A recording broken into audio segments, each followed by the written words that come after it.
Il a 144 000 euros de SCPI et ça lui permet de générer un revenu passif de 752 euros par mois et je t'explique comment. Alors pour rappel, comment fonctionne une SCPI? Tu vas avoir différents investisseurs comme des particuliers qui vont se regrouper, qui vont apporter du capital, donc des euros, et tu as une société de gestion qui va s'occuper de trouver les biens et qui va s'occuper de les gérer. Et donc ils vont trouver des biens immobiliers en France, en Europe et maintenant c'est également possible de trouver des biens aux États-Unis. Et donc toi, tu comprends que tu vas pouvoir commencer à avoir un portefeuille diversifié. Aujourd'hui, on voit que par exemple, cette personne avait 4 SCPI différentes, donc avec du Quorum, Crystal Life, Transition Europe et Caneos Pierre, ce qui lui permet d'avoir une diversification au niveau géographique dans toute l'Europe et aussi une diversification au niveau des actifs. L'avantage de ces 4 SCPI, c'est qu'elles vont te permettre d'avoir une belle diversification puisque Quorum, on va être plutôt sur une stabilité au niveau du rendement puisque c'est une des SCPI leaders en Europe. Ensuite, tu as plutôt Transition Europe qui va avoir un timing de marché puisque c'est une SCPI qui est récente et donc qui a pu acheter un immobilier à un bon prix. Tu vas avoir Crystal Life qui va elle être de son côté un peu plus résiliente puisqu'ils ont regardé ce qui a bien fonctionné pendant le Covid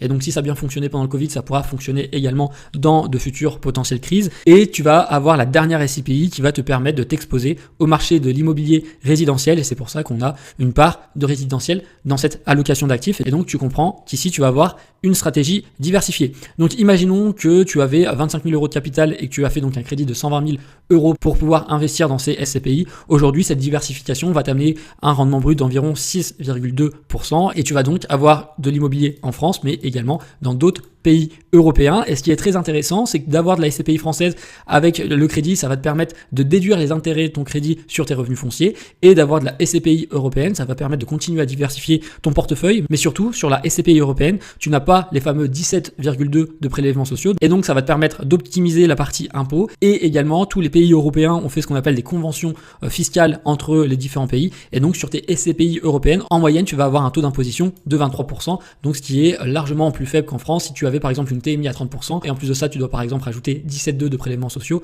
donc tu te retrouves avec 47,2% d'imposition sur ton revenu. Également l'inconvénient si tu souhaites investir tout seul dans ton coin dans l'immobilier, c'est que tu vas souvent devoir faire la gestion ou la déléguer, ce qui va te coûter quand même un gros pourcentage de ton rendement. Tu vas avoir les travaux à gérer, tu vas devoir gérer potentiellement les impayés de tes locataires et si tu achètes un seul bien immobilier ou un immeuble, tu vas avoir très peu de diversification alors qu'aujourd'hui avec les SCPI, tu peux avoir un rendement qui est quand même tout à fait respectable tout en pouvant utiliser l'effet de levier du crédit, avoir une protection contre l'inflation puisque tu vas avoir de l'immobilier par exemple de bureau qui va permettre de suivre l'inflation, tu vas avoir une diversification géographique et une diversification dans la typologie de tes actifs. Si tu souhaites avoir un plan personnalisé qui correspond à tes objectifs de vie et à ta situation, tu commentes SCPI et on voit ça ensemble.